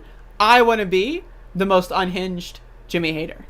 Dore was actually an FBI operation to destroy the squad and prevent Medicare for all. Fuck Jimmy Dore. This stuff is sociopathy. What he is doing is cashing in on your anger, but he's cashing in with a strategy that's going to leave you without Medicare for all. He is literally, at this point, COINTELPRO for me. He is a Fed at this point. This is the same Ben Dixon who spent years smearing Julian Assange. I love how that's like clearly a hyperbolic analogy, right? Which, by the way, I agree with. If there is, like, the CIA would definitely create someone as epically cringe as Jimmy Dore. Let's be honest, right? But that was a hyperbolically analogous statement or whatever. That's not like a literal statement of fact, right? That's not like, oh, it's totally not tongue-in-cheek. He's being entirely serious. And then, right, and then this guy's going to bring up tweets from like 4 years ago. If it's like, what? Like, what is a tweet from 4 years ago have to do with like a joke on Majority Report he did last week? Like, what the fuck? But like, by the way, again, this guy said that, you know, Hong Kong is perfectly fine and there is no human rights abuses in China. This video, 8,000 views, 1,000 likes. Embarrassing. This is some bullshit, man. For all. He is literally, at this point, COINTELPRO for me. He is a Fed at this point. This is the same Ben Dixon who spent years smearing Julian Assange and providing left-wing cover as the actual Fed sought to lock the WikiLeaks co-founder up and throw away the key as punishment for revealing hideous... Like, okay, smearing Julian Assange. Julian Assange has said some cringy stuff. He's done some cringy things. Like these people treat him like he's a hero, like he's God incarnate. Like he's like the son of Jesus Christ or whatever. Like the grand, like what? Like let's read these tweets. He is literally at this point COINTELPRO for me. He is a Fed at this point. This is the same Ben Dixon who's... WikiLeaks and Assange were once held in a venerated position by too many seen as heroes above reproach and questioning. Agreed. You can endorse him being pardoned and say that the charges against him are bollocks, but then also disagree with certain things he says. That's completely reasonable. Spent years smearing Julian Assange and providing left-wing cover. Sorry, but Julian Assange irks me. Me too. Not the leaks. Those are needed. But Assange, again, saying that what Assange did in that specific instance that made him more popular, right, for these people is good, agreeing with that action, but then saying that his individual politics are a little cringy. That's completely reasonable. That's completely fucking reasonable. But this guy's, oh, this is a smear. Having a nuanced take on it's a smear. As the actual Fed sought to lock the WikiLeaks co-founder up and throw away the key as punishment for revealing hideous U.S. war crimes. Come on, fire. How is that, like... So Ben Dixon endorses war crimes? Like, what? Only the really... I hate to say this, but those with the lowest IQ... I hate to say this, but those with the lowest IQ, only the really... I hate to say this, but those with the lowest IQ... I really just... Dixon had high praise for the feds and their meddling in Hong Kong, specifically CIA. Even if the CIA is funding the protesters in Hong Kong, China is no more the socialist revolutionary vanguard that America is. So you might find ourselves in situations where the CIA, who does nothing but evil things around the world, yes, find themselves, for whatever reason, completely rational, nuanced take, right? Obviously, people should have a right to protest without getting, like, their fucking knees cracked or their fucking eyes blinded.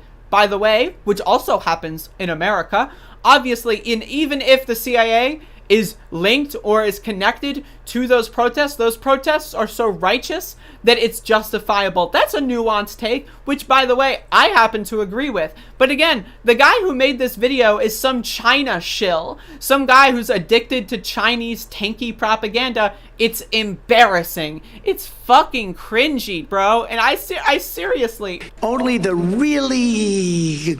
I hate to say this, but those with the lowest IQ... China is no more the socialist revolutionary vanguard that America is. So you might find ourselves in situations where the CIA, who does nothing but evil things around the world, yes, find themselves, for whatever reason, whatever their justification, find themselves on the right side of the argument. I'm not going to have a knee-jerk reaction and say just because the CIA, it's just like saying just because America is involved in something, it's inherently evil. No. Dixon was so incensed by the prospect of a floor vote on public health care that he demanded Jimmy Dore meet him on the playground at recess. But Jimmy Dore, you know where to find me, dude. You know where to find me. Cenk Uygur also trashed Jimmy Dore, his former colleague. That is a total mischaracterization. You know where to find me is, like, clearly, again, an invitation to DM. You know my email. You have my phone number. But this guy's, like, attributing it to, like, Ben Dixon wants to beat the shit out of him. And, like, maybe even if he does, like, that's kind of funny. But, like, the way I hear that is he's clearly saying, you know where to find me. Let's talk about this. But it's because Jimmy famously does not let people who have a disagreement with him on his show. He has, like, fucking ran away from Sam Cedars debate challenges for, like, a cool 5 years now, honestly, which is embarrassing, right? But, like, that's just, like...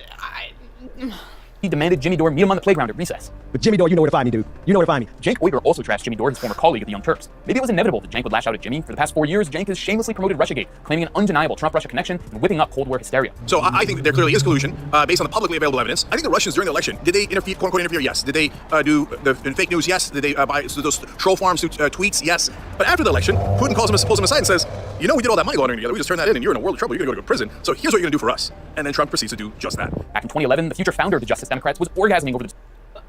Again, I'm not a huge person on Russia. I don't really give a shit, right? That's not my really fucking situation. But these people think that, oh, Russiagate is like one of the most important opinions of our time. Now, I don't know where you stand on, like, you know, human rights abuses in China or in America. No. It's what you thought about the Russian role in the election or something. Like, who cares, dude? I think it's silly. I think it's stupid. I think it's dumb. Just as I think that these same people on the so-called left who are defending the election stealing propaganda bullshit, I think that they're dumb, right? I don't know. It's just, this is ridiculous. Destruction of Libya. Down goes Gaddafi. It appears. Down goes Gaddafi. Down goes Gaddafi. It appears. Down goes Gaddafi. And when Neera Tanden, who proposed stealing Libya's oil to balance the budget, was recently selected as Biden's Office of Management and Budget Director, Uygur tweeted that he's rooting for her. And then there's the time that he declared his support for... Cenk is like, yeah, Cenk is really fucking cringe. Like, you know, he's pretty fucking cringe, like I said. You know. 4 guys in the CIA. It's no coincidence that the pundits who are circling the wagons around AOC and seething at a comedian for pushing for a Medicare for all floor vote are also a bunch of pseudo-left imperialists. They position themselves as guard dogs and gatekeepers of the Democratic Party, a pro-war, pro-Wall Street political cartel. Now, would I say Cenk is maybe an imperialist? Maybe. But to say that fucking, like, Nomiki's an imperialist because she worked with NATO 7 years ago, I mean, that's silly. That's silly. To say that, like, Sam Cedars is an imperialist because the X, or to say Ben Dixon's an imperialist because he doesn't like Julian Assange's political takes sometimes, like, this is just some bullshit, right? And this whole force the vote thing, it's all a cult of personality, dumb-ass nonsense bullshit. And again, if you fall for this, dude, seriously, it's embarrassing. But again, I'm the person that says we should be able to grow. We should be able to learn. If you've got the lowest IQ today, you can have one of the highest IQs tomorrow. All you have to do is realize that people can be wrong. And if you think that the force the vote strategy is a good strategy and that's your thing and you don't like Jimmy Dore, that's fine. But if you are repping or defending Jimmy Dore, I'm sorry. But It's just, I'm sorry. Only the really, I hate to say this, but those with the lowest IQ. It's not good. Not good. Unbelievable. Anyway, that was my extremely long segment for the day. Max, can you fucking shut the fuck up? Can you shut the fuck up with your fucking licking? Oh my god, this dog. Hey, Bryce, by the way, thank you for the $20 super chat. I appreciate you. Nobody on the left ever has the other side to talk because they attack their own. Dude, if you want to debate me, I'll debate you. I accept all debate challenges. Come on, man. Come on, man. Woof.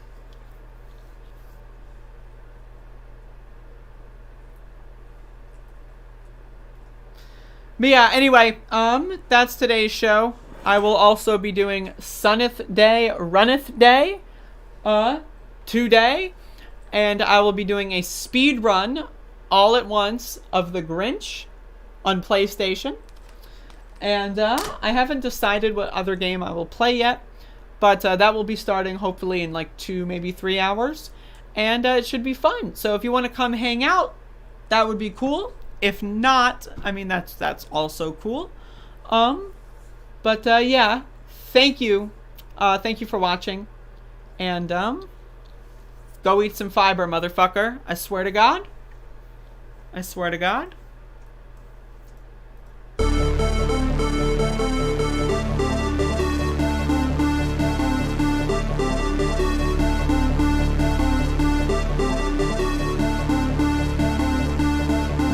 Only the really, I hate to say this, but those with the lowest IQ. As far as my relationships with all people, I think I have great relationships with all people, all people, all people, all people, all people, all people, all people. I think I have great relationships with all people. I am the least racist person in this room. As far as my relationships with all people, all people, And by the way, I don't think that's some grand conspiracy. I think this is sort of what power is. I mean this at a sort of high level. Well, you have to understand, the first time I ever heard of Black Lives Matter, they were chanting pigs in a blanket, talking about police. Pigs, talking about our police. Pigs in a blanket, fry them like bacon. And he's like this, and we will, I need water, help me, I need water, help. And this is on live television, and he's water, help me. And he's like this, water, help me. And he's like this. Look, talk about education. Look, 1,500 kids in America. They have every problem coming to them. Does in fact have 3, 4, and 5-year-olds go to school, not daycare. School, not daycare. Help. They don't know quite what to do. Play the radio. Make sure the television. Make sure you have the record player on at night. The phone. The phone. Make sure the kids hear words. It's fewer spoken by the time they get there. There's so much. I'm going to go like the rest of them do. Twice over. Rest of them do. Twice over. Running against the worst candidate in the history of presidential politics puts pressure on me. Could you imagine if I lose my whole life? What am I going to do? I'm going to say, I lost to the worst candidate in the history of politics. I'm not going to feel so good. Maybe I'll have to leave the country. I don't know.